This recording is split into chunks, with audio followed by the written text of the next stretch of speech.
joined today by Tom O'Toole. Of course, the Beechworth Bakery is what you're known for, Tom, but I guess I thought we'd start today with gathering a bit of your heritage to the area, to Beechworth, and I guess as an extension of the Albury-Wodonga area. How long have you lived here? Well, I've lived in Beechworth this time 33 years, but I'm originally from Tokemall. I did start my apprenticeship in Toke, and that bakery closed down, and then I went to Shepparton for a bit of my apprenticeship. Then I went from Shepparton to Beechworth, the bakery that's long gone, Baker Boy, that was just down the road. I turned 16 when I was there at Baker Boy, so I was there for 12 months with Baker Boy, long gone. They had a big factory here in Beechworth. And then I went to Albury, I went to Wagga in my apprenticeship. This is my apprenticeship. Went many times, and I went to Wangaratta, West End Bakery. I was in Cobram at my apprenticeship, another bakery. I went to many bakeries in my apprenticeship because every time I had to go to school, to William Angliss, I had to change jobs because if they got me to school, they would have realised how dumb I was and I would have failed because I have a learning difficulty. And I ended up finishing my apprenticeship in Albury at a bakery that is long, long gone, a big factory. There you go. Yeah. And I got my certificate when I was in Maningrida in Armandland. I turned 21 in Armandland, and on my certificate, Master Baker, you know, and it's Tom Toole because I changed my name when I was 20. When I was up there, I changed my name. Well, I was sitting there with a lawyer, and I said, "How much have changed my name?" He said, $23. I said, "Change it." It was the best $23 I ever spent. So, what brought the name change on? Why did you do that? Because I was sick of being called Dickhead and Shovel, and you know, people say, "What's your name?" I say, "Tom Toole." They say, "What's your name?" I said, "Tom Toole." Yeah, but Tom O'Toole, they can understand. Tom Toole, they didn't know who I was. O'Toole means the son of Toole, and I was the son of Toole. My father was born in Ireland. He was from Ireland. I was born in Australia, but O'Toole means the son of Toole. My brothers, they're still Tools, my brothers, but yes, yeah. A good one. Yeah, so this time I was here when I was 16, 17 in Beechworth. I first come to Beechworth when I was 12 with my brother-in-law. We were looking for gold. Now I'd come from Tokemall, dead flat. My parents never had a car, so I never travelled. I've been to Naranda on the steam train. Once a year they'd have a steam picnic there, but don't worry about that. But anyway, and I come to the hills, and I just fell in love with the hills when I was 12, and gold in them hills, you know. And then years later, I seen a write-up. The only working gold mine in Beechworth is the bakery, you know. And it's funny, I come up here at 12 years of age looking for gold with my brother-in-law and just fell in love with the place. And then I come back when I was 16 and worked in Baker Boy, Higgins's Bakery, Baker Boy, down the road. And then I come back, I went into my first business after Armandland. I turned 21 up there, went into my first business when I was 21 in Yarrawonga. My first business was in Yarrawonga, so I've been in business 44 years. I had two businesses going. I had Yarrawonga, and I come and bought this Beechworth Bakery. Now this is, a lot of people don't realise this, I owned it before, and it was called the Ideal Cafe, and I changed it but anyway, and I was here for 3.5 years. I used to live here in this room. This is my bedroom. I'm sitting in the bedroom, and I lived in overstairs, but lived in both of these upstairs, both upstairs in the bakery. I lived in both of them over the years.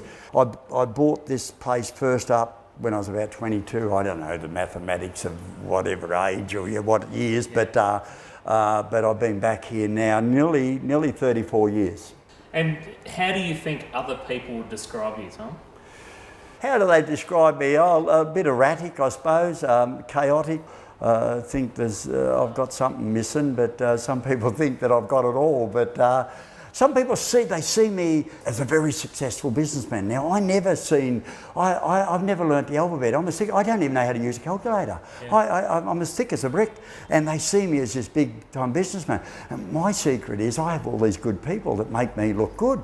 That's their job, to make me look good. So I don't know. I'm a bit of an isolator. People see me as out there. I'm out there, but I'm not. I'm an isolator. I live 4 kilometres out of town. my wife reckons I'm just antisocial, but I reckon and a bit of an isolator. But yeah, I don't know, how do I see myself? I don't know, grey-haired old man, I suppose, yes. And so you fumbled your way through your apprenticeship and Yes. through the school side of things, as you said, learning Yes. difficulty. Qualified baker, been doing the bakery thing for a long time. What do you like in the kitchen at home? Oh, not allowed in the kitchen at home. Not allowed. It's funny, we had this big TV station come to do a bit of an interview at home, and they wanted me in the kitchen. Well, everyone, my kids and my wife, cracked up laughing. He wouldn't know he doesn't even know how to open the dishwasher, they reckon. But I don't cook at home. I don't cook at home. My wife's an incredible cook. Can't have two bosses in the kitchen, but I'm a lazy bugger. So I'm a good baker, but we have a big pizza oven and that at home. I cook the pizzas, but I'm not a baker. I'm not a baker at home, no. And I was a single parent for a couple of years, and my kids, they were so happy when I got remarried, I can tell you. But anyway, that was a long time, 31 years ago. What do you do with your spare time? Any that you have, Tom? Hobbies or? Well, not hobbies. I've never played sport. People say, Tom, you never play? I said, no, I hated losing. But we were brought up in poverty. I was brought up in a tent. We never had football boots. We never had sports clothes. So at sports day, I'd go into detention because we never ever had the gear, so I never ever played any sport. And I have no coordination. They'd throw the ball, hit me straight in the head, no fun. And they waste all this energy chasing this little, didn't interest me. I always worked when I was young, but every day today I walk in the bush at least for about an hour. I have to do 15,000, I have a goal to do 15,000 steps every day. So every day, for many, many years, I walk for every day in the bush. Or if I'm not in the bush, if I'm in Sydney or wherever I am, I get lost. Oh no, I do get lost because I don't know how to. I have no sense, but I do get lost. But not in the bush, I don't. But I can walk straight lines in the city. So I walk every day, and I have a property on the Murray River. I live on 20 acres. I have a big garden, but I also have a gardener doing it for me. They said, "You have a bloody gardener," but anyway, that's okay. I travel a lot. I travel immensely, like this year we have an off-road caravan, so I've been out in the outback, out in Thargomindah, out in bloody Birdsville. I've been out all over the place this year, and also I've been in Rosebud and Warwick, I've been in Warren, I've been in Lightning Ridge, and this year I've been in East Timor for a week. I helped set up a bakery there. Been over there 7 times into East Timor, a charity bakery, going really well. Helped set one up in Uganda. That's still going well. God, that's a God job, that one. Never been back there. A lot of guns and that over in Uganda. But East Timor is still going really well. This year, I've been overseas 7 times overseas, so I travel a fair bit. And 2 weeks' time, I'm off to the Galapagos, off to South America, Santiago and Chile, going down to Antarctica. So I travel a lot. Next year, I've got trips to Papua New Guinea. I've got trips to South Africa. Probably going to Germany to the bakery show. And next year, I'm going to do the East-West. I'm doing a fundraising drive with my 1930 A model Ford. It's got no doors, no seat belts, no sat-nav, anything, but we're going to go from the most eastern part of Australia, which is Byron Bay, straight through the centre of Australia, right through to the most western point of Australia, which is Steep Point, out near Monkey Mire, out that way, straight through. In our A model Ford, my mate Keith and I, he's been my mate since I was 16. I met him here when I was 16 to work at Baker Boy, and he's as silly as I am, and he's a retired psych nurse. He looks after me, and we're going to go all the way through doing a fundraiser for and an awareness for Ballarat Cancer Institute. It's the only cancer institute in regional Australia. It gets no government funded. It's not funded by any of the big agencies, and it's Fiona Allery Cancer Institute, and it is brilliant place. And we're doing that fundraiser, so that's going to take me a few weeks to get. Hopefully we get there. Yeah, well. Hopefully we get there. You never know. Plenty of parts, I'd imagine, still around for that vehicle. Yeah, it's only 87 years old. 87 years old. 1930 A model Ford. It's a beauty. But I've done a few great trips in that, and the idea is to get back home. Marty just had it done up, my business partner, and I come up to the roundabout on the weekend. and it stopped right on the road. Oh God, there's cars behind me, but I got out and jiggled with the fuel and got it around the corner. I broke down again. But anyway, we got it going. But took her down to Rutherglen for the drive. And hopefully we can get it to leave Beechworth. Hopefully we can get it to leave, yes. Hopefully we can. Tom, what's the greatest piece of advice that you've ever been given yourself or you've heard, or one that you impart on other people? Probably, keep in touch with your dream. We all have a dream of going into our careers or what to do with our life, and we get so busy in there doing it, we forget what our dreams are. So keep in touch with your dream, but keep away from the dream takers. There are so many energy suckers, dream takers out there that'll tell you that it can't be done. And often we marry to them, but I'm not. I'm happily married today, one day at a time. But, keep in touch with your dreams. And we don't. We often have this dream as a kid or as growing up and going into our careers. We forget what our values are and what we're all about. And that's for me personally. Yeah. Keep in touch with your dreams. What do you consider to be your biggest achievement so far in life? Creating the Beechworth Bakery has been incredible because we employ about 250 people, and all these people, they rely on me every week to pay their car payments, pay their mortgages, and probably one of the greatest things I've done is helping set up this bakery in East Timor. It's really a feel good, and these young people that are keen to learn, show them once, they pick it up. They have no dole over there, no Centrelink over there. These people are really grateful to have a job, and they're really keen to learn. And so that's been one of the greatest things I've achieved in the industry sort of thing. But, Beechworth, it just blows me away what we have created. But we've got to stick with our values, that we're there to serve the customer. That's what I'm in business for, to serve the customer. I'm a servant, and I've got to remember that's what I'm in business for, to serve the customer. That's our values, that's what we're all about. That's it, that never changes. That can't change, So that's really important that we've stayed at that. People said, Tom, you can't keep this friendly, empowered environment as you grow. We can't. Well, we have so far. We've kept this empowerment, we've kept this friendly environment, we've kept this culture going for 33 years, nearly 34 years. It's okay to get there, but to stay there is pretty incredible. So I think we've achieved lots of things. To be happily married, one day at a time, Monday wasn't a good one, but anyway, 31 years, remarried, if I added them both together, they'd be getting close to 40. Very successful, yeah. What's the toughest decision you think you've probably had to make in the last 6 months? Toughest decision to probably back my people into wanting to go into Yakandanda. The bakery was for sale and it was closed, and I thought, wow, some of these people are not going to be that happy about us coming. They see us a big boy. We're a family-owned little business. We are local. We are regional. Our kids go to school here. Our grandkids go to school in Wurrigi and in Beechworth. We are local and we're family-owned. And we've copped a lot of flack. We're going in, we're the big boy. We're not big boys, gee, oh boy, we do so much. So I had to back my people, where I probably would have thought, I can see better opportunities than going. If you want to stretch, we could do better than we could go. But anyway, they are committed. They said, Tom, we have a lot of our staff from down that way. We've got a lot of people who really want us to go into Yak. So I had to back them, and that's a hard decision because at my age, I don't want to go into debt. Geez, because there's no certainties in business. It could all fall over tomorrow. I could be bloody broke tomorrow. I could be back in a bakehouse working my guts out at 2 o'clock in the morning. I'm past it. Got you to where you are now.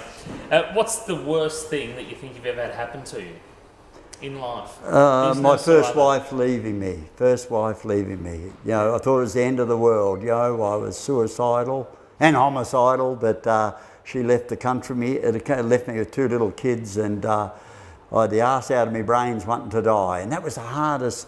I thought, I'd worked my guts out, but work was everything for me. And today, to get balance, in the early days, I think in business, balance is bullshit. you can't get balance. It's not, because you've got to put in, but I probably put in too much. And I was brought up in poverty, hated living in poverty, wanted to get ahead. And she, and when my wife left, I fell madly in love with her. When she was there, I blamed her for everything. But anyway, we often do that with our staff sometimes. But that was the hardest thing. That's probably the hardest thing that's ever happened to me. But people have had harder things. They've lost kids, they've lost, like I lost my wife and my first wife.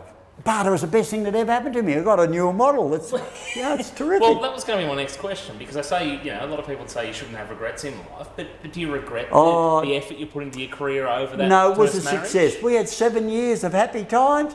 We were pretty happy right up until the day she pissed off, so you know what I mean, we had a lot of fun. So, no, I don't regret it. We had way more good times than bad times. We did very well. Both of us, Carol had come from a very low socioeconomic, I'd come from my mum, dad, the 5 kids. We lived in a tent together when I was young. We had dirt floors. We had lino over the floor. We had no electricity when I was a kid. We had no bathroom. So we were both calm, and we did very well in business. I've been in business since I was 21, and I did very well. I'm as thick as a brick, but I can make a dollar. Anyway, and we both probably were out of our comfort zone a bit. We did very well, and she went off, and but Carol's been married now 4 times, and hopefully she's found what she was looking for. She didn't find it in me, but look, it was the best thing that ever happened to me, my wife leaving me, because it made me look at me. I had to have a good look at me. And I'm really good at taking everyone else's inventory. It's very hard for me to have a look at myself. And anyway, but look, it's been the best thing. A couple of years later, got remarried, and like I said, married now for 30. And Christine, without Christine, I wouldn't have the peace and that. I used to have a football affair in my guts every day and a can of worms up here. Oh God, talk about kangaroos in the back paddock. And today I have none of that today. I'm in love with life and raring to go. So if you could be anywhere in the world tomorrow, and you've mentioned previously you travel a lot, you travel regularly, you've got more plans. You could be anywhere in the world tomorrow, no restrictions. Where would you be? In Beechworth. In northeast Victoria. I think, look, I love Western Australia. I have property in Western Australia. My 2 daughters were born in Augusta, in Cape Leeuwin at Western Australia. Wonderful. Love. If I was going to live anywhere else in Australia, it'd be in Western Australia. I'll be buried in Beechworth. Not for a long time, I hope, but that's where I would be. Yeah. So 5 years' time from now, we sit back down, we have a similar conversation. What will you be doing then? What will be happening with you then? Hope I'm doing more of the same. Supporting my people, loving my wife and my kids and my grandkids. I'm lucky. Look, I'm blessed. I've got my 6 grandkids now living in Beechworth. One of my daughters is married to an American. They could be in Philadelphia, but they're here. And they've moved here. Wonderful.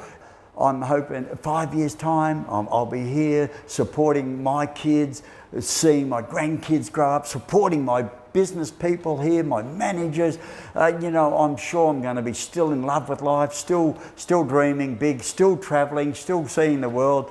I'm going to be doing more of the same, because I've been doing it for quite a few years, and I love it.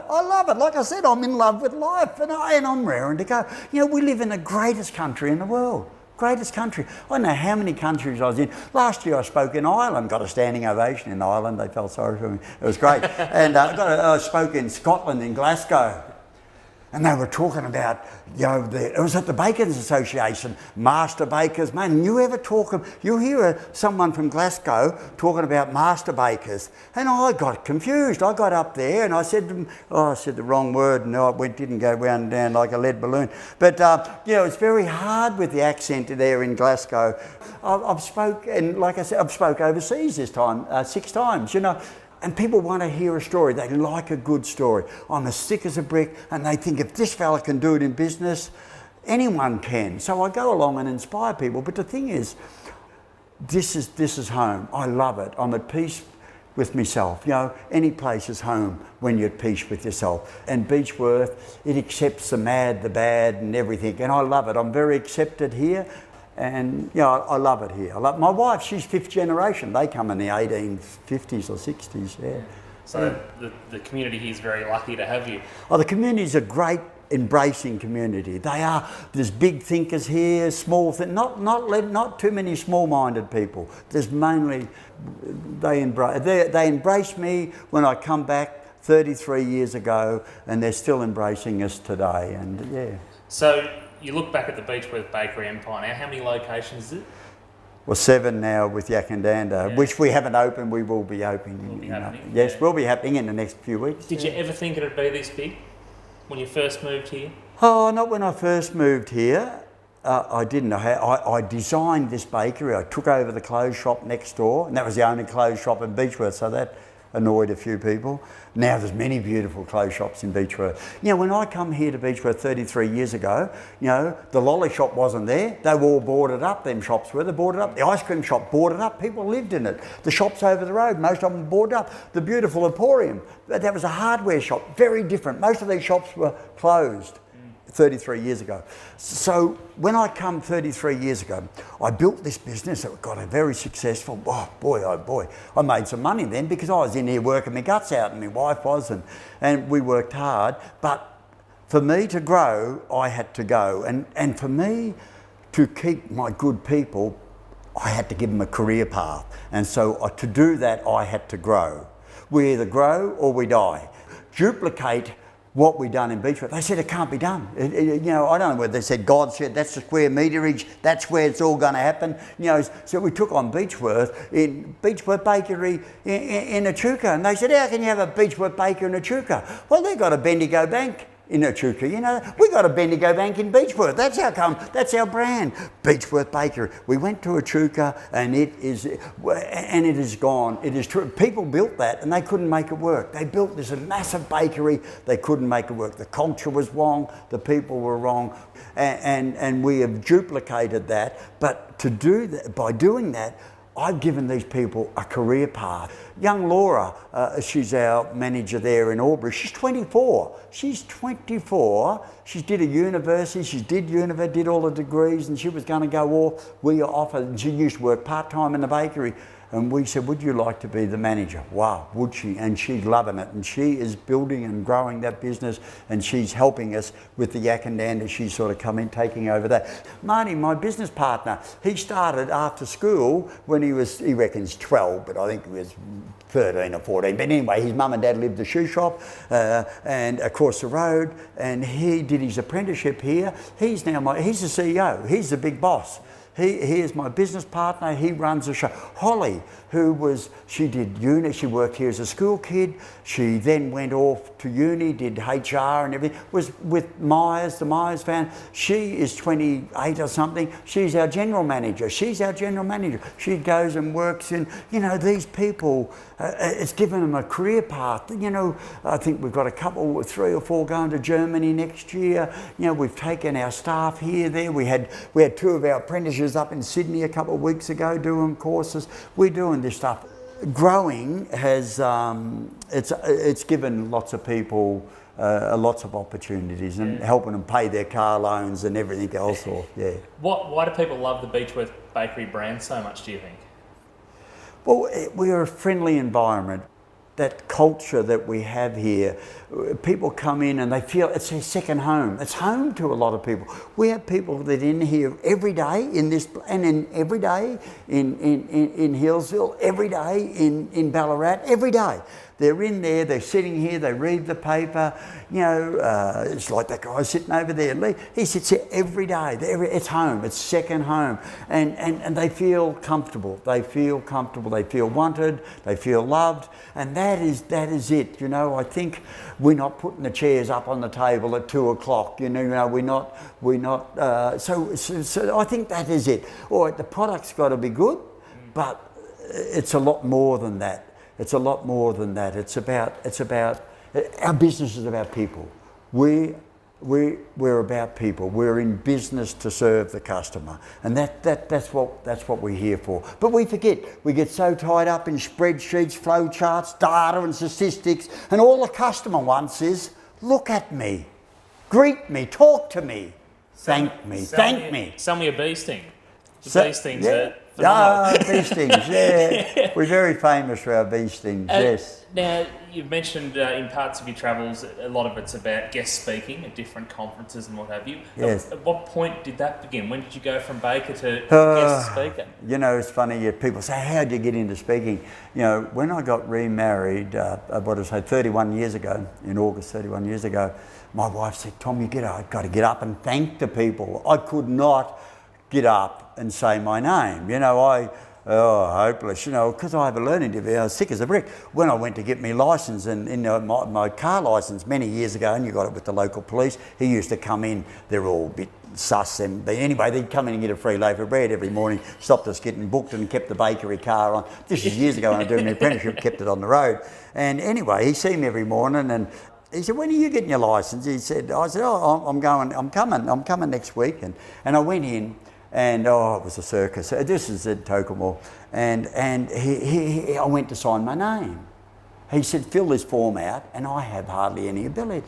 And he said, and he's looking over at me, and anyone who looked at me when I was writing, I would panic, and I can. He said, can't you write your name? I said, yes, I can write my name, and I wrote. He said, I'm giving you a bloody licence. It was real funny because we come up to an intersection, he took his false teeth out and let out a scream and opened the door. I was a mess by the time I got back to the police station. I could talk to him because he would come into the bakery. I knew him, but I had a real fear of people, real fear. So I always lived out the back. I worked out the back, no one knew me. Everyone covered for me. They still do today, still cover me. So at age 32, when my wife left, I was a single parent with 2 little kids, and I had to get out of my comfort zone and take these kids to schools. They were my security blankets. I had to cross the road. I couldn't go into the supermarket without holding the kids' hands because I was terrified. And but people would talk to me, and because people think you're in business that you know something. And I was sick as a brick. I knew how to bake, but that was about it. You know, I couldn't balance a till. 1 for them, 2 for me, 1 for them, 3 for me. Taxation didn't like that. And and then I married my second wife, and she didn't like it either, you know. But anyway, when my wife left at age 32, I was homicidal, I was suicidal, and I was very suicidal. Now, if you're ever suicidal, don't ring Lifeline, because you won't get off the bloody phone. Lifeline kept me talking and kept me talking, and I was very suicidal. I had these 2 little kids, and they kept me talking. And they made me promise I'd go down and see them. I'd never heard of Lifeline, and I went down there. And they said, anyway, I got involved with Lifeline. One of the hardest things I've ever had to do in my personal life was to ask for help. One of the hardest things I've ever had to do in my business life was to ask for help. And I had to do both of them at age 32 when my wife left. I didn't know how to wash my clothes. She did that. My mate Keith come out, he said, I'll help you. Well, all my kids' clothes turned into dolls' clothes. They all shrunk and everything, but anyway, hopeless at that. I had to learn to cook sausages. I was a hopeless cook. My kids were so happy when I got remarried. The Lifeline wanted me to do their Lifeline course for on the phones. I said, I don't want to go on the phone. They said, we don't want you on the phone either, but you've got to learn to have empathy. You've got to learn to talk to people. This counsellor said, Tom, do you talk to your wife? I said, yes, of course I talk to my wife. He said, I know you talk at her. He said, do you talk to her? I didn't know there was a difference. Anyway, I had to learn to get a bit of empathy. I had to learn compromise. I had to learn about, I had to give of myself. I was a dictator. I ran my business on a dictatorship. It's a great way to run a business. Today they have all these rules and regulations and systems and procedures. That's why I'm redundant. They don't want me but anyway, it's better. Systems and procedures are much better. So I went and did this course on self-awareness and basic communication because I didn't know how to communicate. You how to swear and yell at people. And in these courses, and who you seen there, what you seen here, there, who you seen there, it was confidential. You weren't to go out and tell, hey, that mug, I seen that mug, he's going to be on the phone, because if you told everyone, they wouldn't ring up because it might be their brother-in-law. So it's all confidential, and it was great.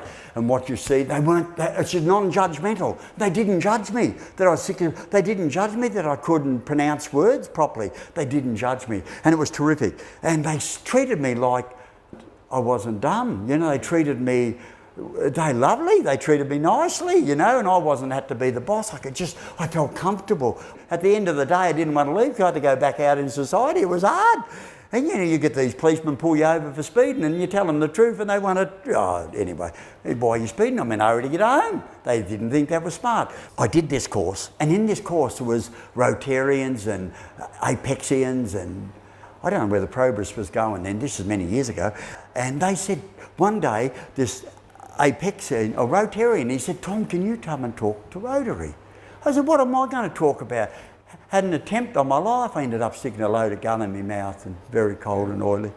They said, no, what you're doing with that bakery in Beechworth is incredible. You're turning the town around. You're inviting all these people to Beechworth. I was doing black and white ads for more than a decade. People said, you've only been there a bloody year and a half. I said, I don't know how long a decade is. I was inviting them. People, when I come here, they reckon, you're mad, Tom, this town's dying.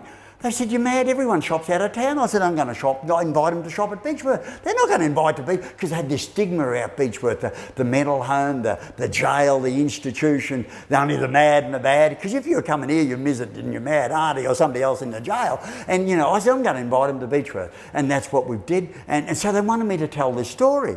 And I said, I'm not going to go to Rotary and tell, I'm selfish and self-centred. I'm not. And I'd learnt this in the course, that I was selfish and self-centred and had no self-awareness and no communication skills. John Boatman, the head of Lifeline at Albury at the time, he was overhearing this, and he said, I said to this guy from Rotary, I said, I'm selfish and self-centred. And John Boatman said, well, it's time you stop being selfish and self-centred, Tom. You're going there to talk at Rotary. And I was terrified. Anyway, I went and did that talk and did a couple other talks, and then I was asked to do a talk for the Bacon Association. The hardest group you can ever talk for is bakers, because you can't put anything over them, they know. Anyway, it's at the Sofitel, and this is 30 years ago. Now, I had never been in a five-star hotel, and it was bow tie. I'd never worn a bow tie, black suit. I was like a penguin, My wife come with me. I know it was 30 years ago because my son was just born. I went and I got a standing ovation. They loved it. It was a circus. And that terrified me. We had a little family, and other people asked me to talk. I wouldn't do it because my wife wouldn't help me. She was too busy. But then I got back into speaking, and then I was doing charity talks all over Australia. I did a charity talk in Geraldton, in Penguin, in Esperance, in Charleville, and in Wollongong, wherever. In Canberra, I was doing this talk, charity talk in Canberra, and this guy got onto me and he said, Tom, we want you to do some corporate talk. I said, I don't talk corporate. He said, look, think about it. He said, I'll ring you back next week. And I talk about getting out of your comfort zone, get out of your, we're all staying in our comfort zone. I'm staying in my comfort zone, didn't want to do corporate talk. And he rang me back and he said, and I said, look, I'll do it. And he said, how much do you charge? Oh, I said, don't charge, because I was up there just having a bit of fun. I was having a bit of fun. If I charged, I had to deliver. So I did it for nothing. I did these free talks. I got this standing ovation. There was other speakers. There was John McGrath there. There was the head of McDonald's Australia, Peter Ritchie. There was Catherine Dwyer, an author and a speaker. There was Lisa Curry-Kenny, and there was a few others. Rodney Adler, he got locked up. But there was a few others. Brad Cooper, he got locked up. I got a standing ovation. I was the only one. And this Catherine Dwyer come up and said, Tom, you've got to start charging. She said, you're undervaluing yourself and you're undervaluing all the rest of us. Anyway, but I didn't want to get into charging. But anyway, I had to. It was big cost to the baker. I'd be here, there, being a paid speaker, and I do a bit of charity stuff still. I've spoken in Las Vegas, in the Bellagio in Las Vegas. I've spoken in India, I've spoken in Africa, I've spoken, like in Scotland, Ireland, in Macau, in Fiji. I've spoken all over the place. Now we can't shut you up, Tom. They can't shut me up. Yeah, they couldn't get me to say a bloody word, Joe. Yeah, Lifeline. So blame Lifeline. That's how come I got into speaking.